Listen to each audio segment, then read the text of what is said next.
ঘটনাটা ঘটে 31শে জানুয়ারি 2024। আমি ক্লাস নিয়ে ফেরত আসার পর তখন দেখছি রুমালটা একদম লালে লাল হয়ে গেছে রক্তে। তারপরে জ্যাকেটের দিকে তাকিয়ে দেখি আমার পুরো জ্যাকেট বেয়ে রক্ত বেয়ে চলেছে। আত্মিক যোগাযোগ যেটাকে বলে, আমি বাড়িয়ে বলছি না, আমার চোখে জল চলে আসছে। প্রচন্ড টেন্স ছিলাম, কারণ একদম পুরো ব্লিডিং হচ্ছিল। আমার যদি অপারেশন করতেই হয় আমি ডক্টর অরুণাভ ঘোষের কাছেই করবো, তাহলে করবোই। নমস্কার, আমি ডক্টর অরুণাভ ঘোষ। আমি ENT specialist and head neck surgeon. আজকে আমি আমার এক রুগীর সাথে পরিচয় করে দেবো। নমস্কার সবাইকে, আমি দেবায়ন নন্দী। আমি শিলিগুড়ি ইনস্টিটিউট অফ টেকনোলজিতে ম্যানেজমেন্ট ডিপার্টমেন্টে অধ্যাপনা করি এবং আমি ওখানকার একাডেমিক কোঅর্ডিনেটরও বটে। আর তাছাড়া আমি একটি এনজিওর সাথে যুক্ত আছি, তার নাম উত্তরের দিশারি। আমি সেখানকার কনভেনার হিসেবে আছি।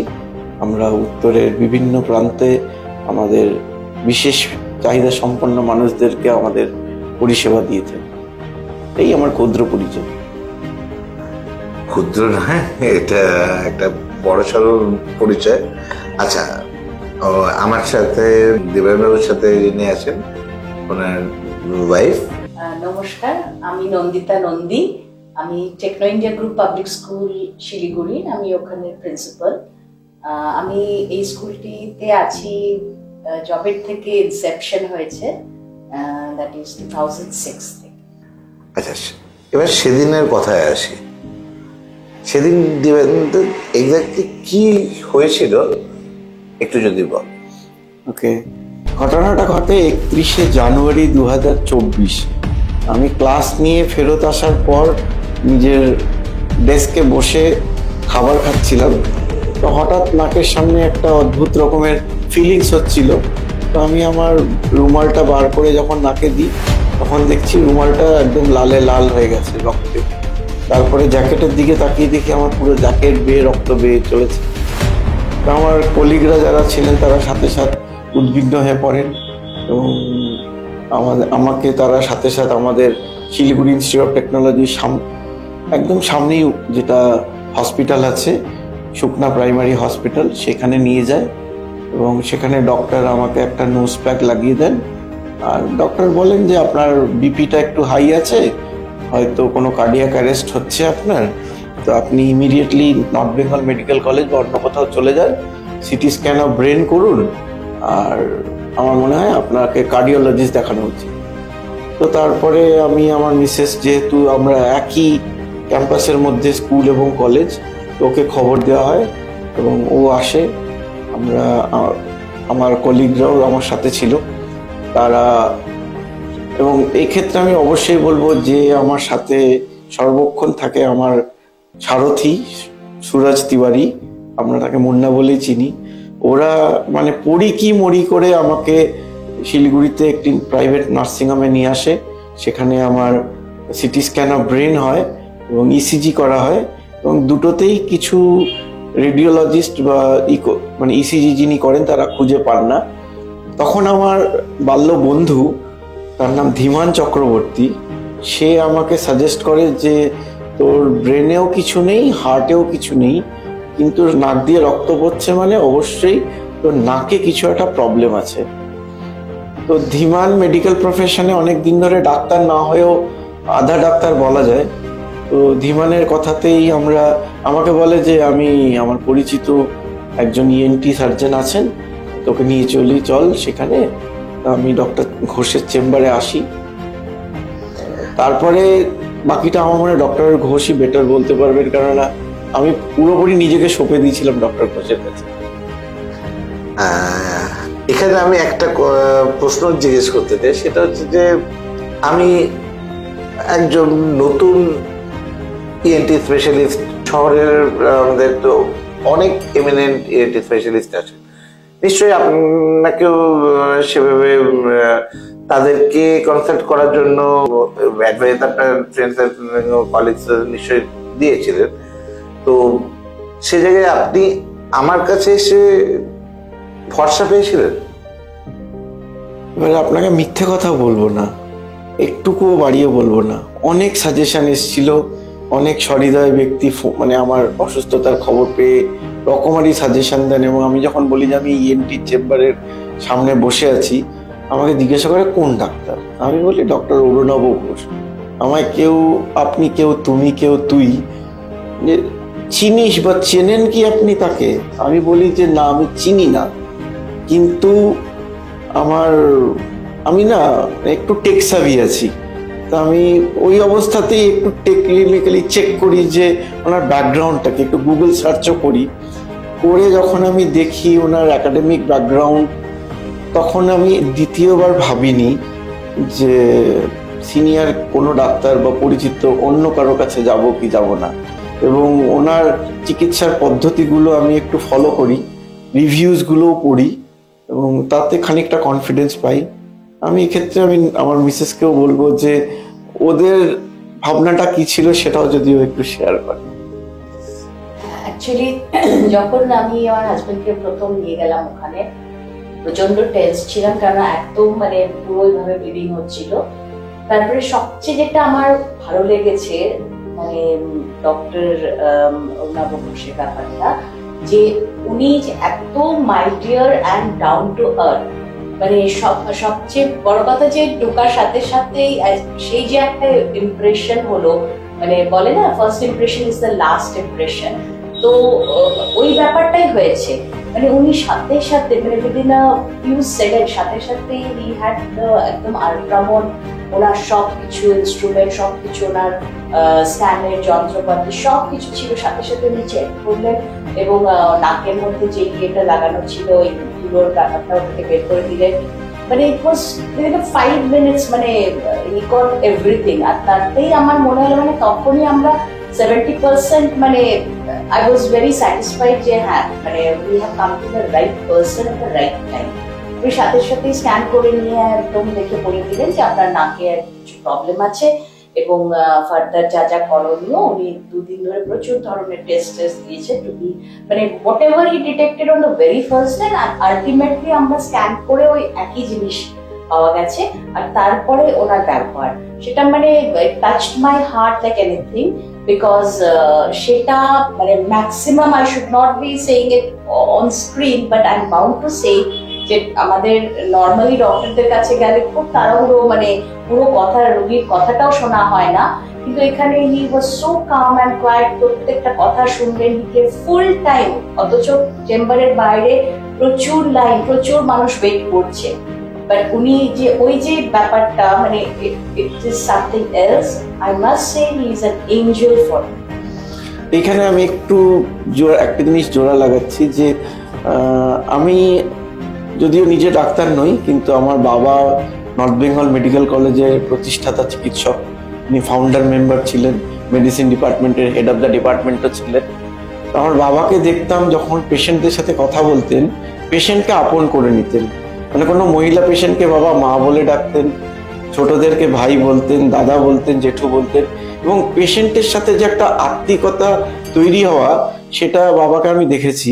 এবং সেই ফিলিংসটা আমার বাবার এই বছর এই 29শে মার্চ পূর্ণ হবে, বাবা গত বছর গত হয়েছে। আমি সেই ফিলিংসটা কোথাও যেন এটা পেয়েছিলাম, যে একটা আত্মিক যোগাযোগ যেটাকে বলে, আমি বাড়িয়ে বলছি না, আমার চোখে জল চলে আসছে, কিন্তু সেটা আমি পেয়েছিলাম, এবং আমি কনফিডেন্স পেয়েছিলাম যে I am giving my nose to a right hand. সেটা আমার এখনো মনে হয়, এবং আমি বহু লোককে আমার তরফ থেকে বলেছি যে নির্দ্বিধায় যাও, নির্দ্বিধায় দেখাও, এবং ভালো সুচিকিৎসা পাবে। এবং ব্যবহার যেটা আমার ম্যাডাম বললেন সেটা বলার নয়, যে কোনো পেশেন্ট এসেই সেটা অনুভব করতে পারবেন, বা পেশেন্ট পার্টিরাও এসে অনুভব করতে পারবেন। Thank you so much for your so kind words. এবার আমি ওনাকে যখন চেক করি তখন আমি কয়েকটা প্রবলেম পেয়েছিলাম, কিন্তু সেই আমার মনে হচ্ছিল যে there must be something more, সেই জন্য আমি সিটি স্ক্যানটা অর্ডার করি। তো সিটি স্ক্যানে যেটা এলো, that was a very complicated diagnosis. দুদিকের নাকেই সাইনাস অ্যাফেক্টেড, এবং তার সাথে একটা সব থেকে যেটা বড় প্রবলেম ছিল, রাইট নোজ, মানে যে নোজটা থেকে ব্লিড করেছিল সেই নোজে একটা সাইনাকিয়া বলে জিনিস হয়, সেই সাইনাকিয়া ফরমেশন হয়ে আছে। তো সেই সাইনাকিয়া ফরমেশন হয়ে থাকার জন্য the whole scenario was complicated. But আমি আমার দিক থেকে কনফিডেন্ট ছিলাম যে yes I can deal with this.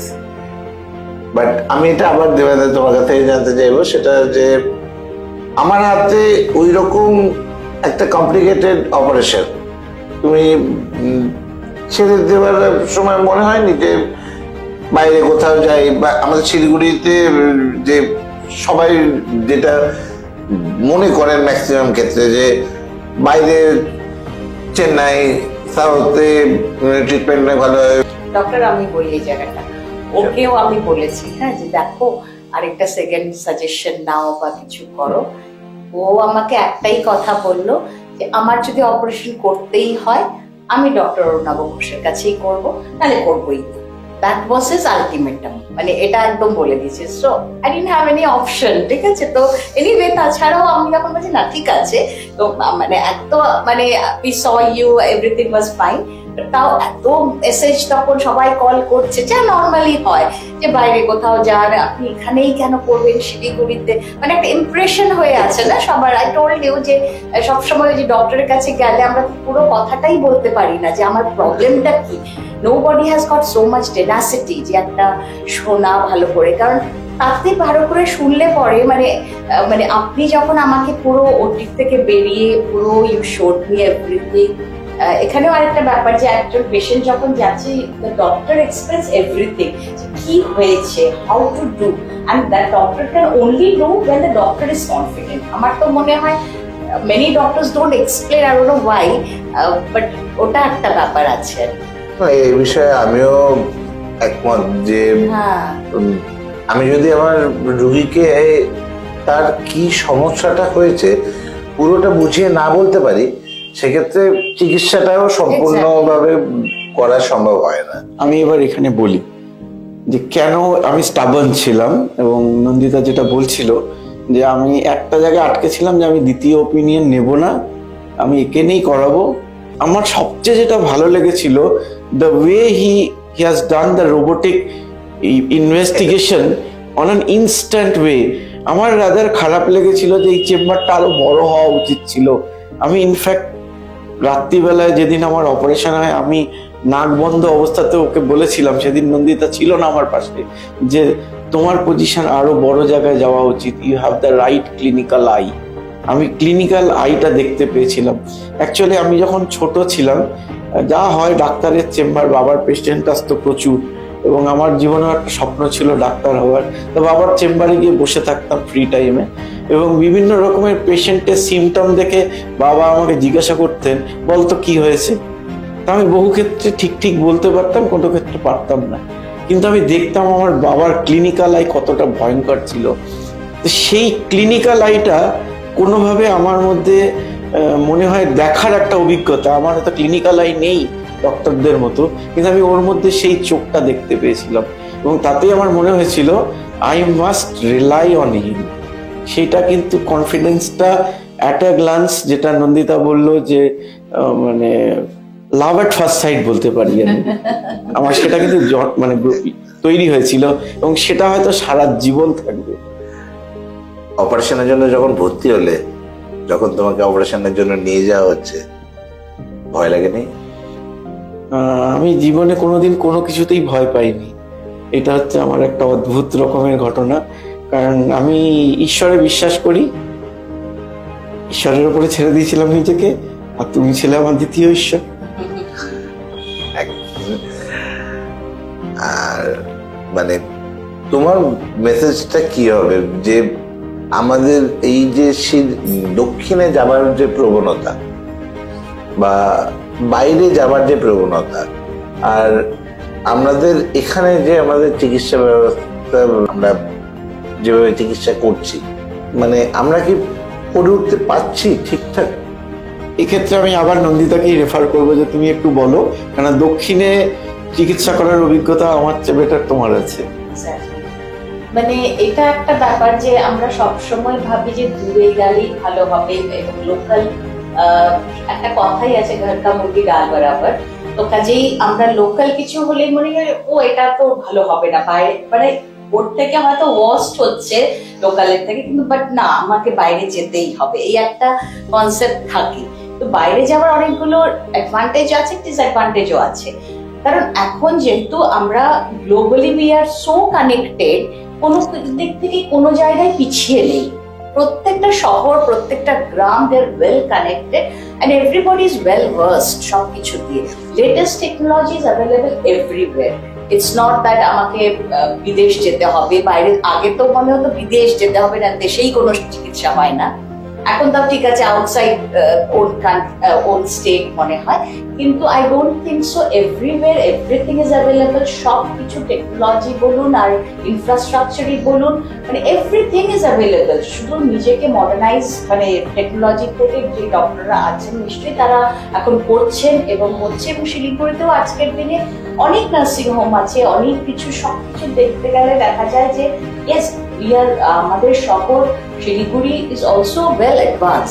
মানে বাংলাদেশ থেকে তো প্রচুর লোকেরা এখানে চিকিৎসার জন্য আসছে, নেপাল ভুটান থেকে প্রচুর আসে। বাইরে যাওয়ার একটা ডিসঅ্যাডভান্টেজ হচ্ছে ফলো আপ, মানে every now and then we can't go and follow up না, মানে আমার 7 দিন পরে একটা কিছু প্রবলেম হলো, আমি যে দৌড়ে ছুটে চলে গেলাম, ইটস নট পসিবল। কিন্তু লোকাল হলে ওটা একটা, যখনই ডক্টর ইজ অলওয়েজ অ্যাভেলেবল। আর doctor Arunabha Ghosh, I must tell him, ওনার প্রেসক্রিপশন ওনার নিজের মোবাইল নাম্বারটা দেওয়া। He told me on the day of the operation, যে অপারেশন হয়ে গেছে madam, you can call me at any hour, it can be একটা রাত 1টা 2টো 3টে, ব্লিডিং হলেই আপনি আমাকে ফোন করবেন। এই যে কথাটা উনি বললেন, দ্যাট ওয়াজ অ্যাবাউট অল। মানে ওর পর আর কি হতে পারে আপনি বলুন? এখানে আমি একটা জিনিস বলি, আজ থেকে অনেকদিন আগে একটা ঘটনা ঘটেছিল, যেটাতে কুলি সিনেমা শুটিং হওয়ার সময় অমিতাভ বচ্চনের একটা ম্যাসিভ অ্যাক্সিডেন্ট হয়, এবং তখন অমিতাভ বচ্চন বলেছিলেন শুটিং স্পটে যে আমাকে লীলাবতী হসপিটালে ভর্তি করুন। এবং অমিতাভ বচ্চন গান্ধী পরিবারের খুব ক্লোজ ছিলেন, তো তখন গান্ধী পরিবার থেকে সাজেশন আসে যে আপনি চাইলে আপনাকে চার্টার্ড প্লেনে আমরা ইউএসএতে এক্ষুনি নিয়ে যেতে পারি। তো উনি বলেছিলেন মুঝে ভরসা হ্যায় দেশকে ডক্টর উপর, আর আমি এখানে বলবো মুঝে ভরসা হ্যায় শিলিগুড়িকে ডক্টর উপর। Thank you so much. In fact মানে এখানে আমি এই জিনিসটা মেনশন করতে না করলেই নয়, সেটা হচ্ছে অপারেশন ওনার যে প্যাথোলজি যে ছিল, 4টে পয়েন্টে প্যাথোলজি ছিল, রেস্ট 3 ওয়ার copy book. I have done a lot of surgeries, আমি সেটা করতে পারবো, বাট লাস্টে ওই যে সাইনাকিয়ার যে পোর্শনটা বললাম, এই সাইনাকিয়ার এখনো মেডিকেল লিটারেচারেও এর কোনো মানে পার্মানেন্ট ট্রিটমেন্ট আমি মানে I have consulted 19 books just before the date of the OT. আমি ওটির দিন আমি মানে ওটির আগের রাত্রে আমি নিজে শুতে গেছি 3টের সময়।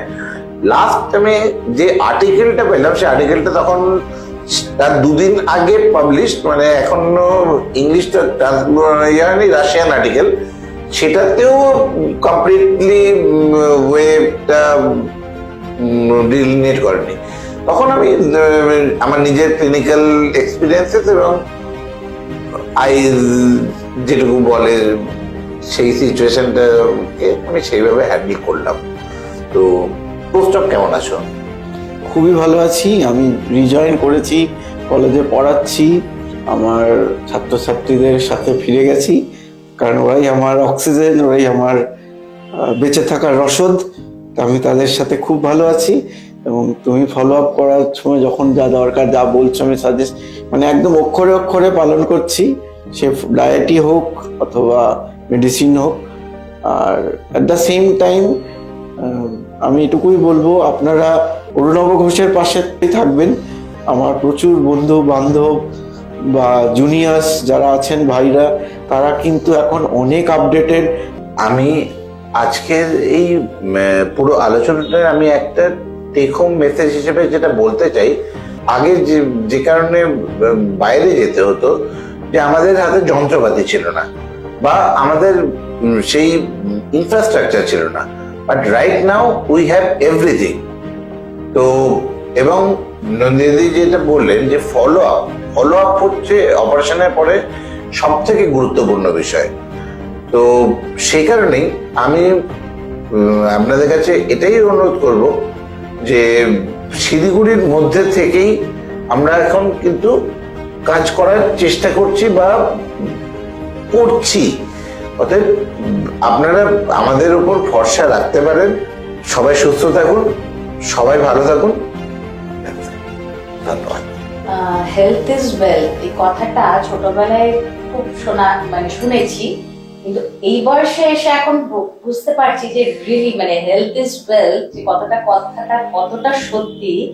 এবং সবাইকে আসলে শরীর ভালো না থাকলে তখন কিছুই ভালো লাগে না।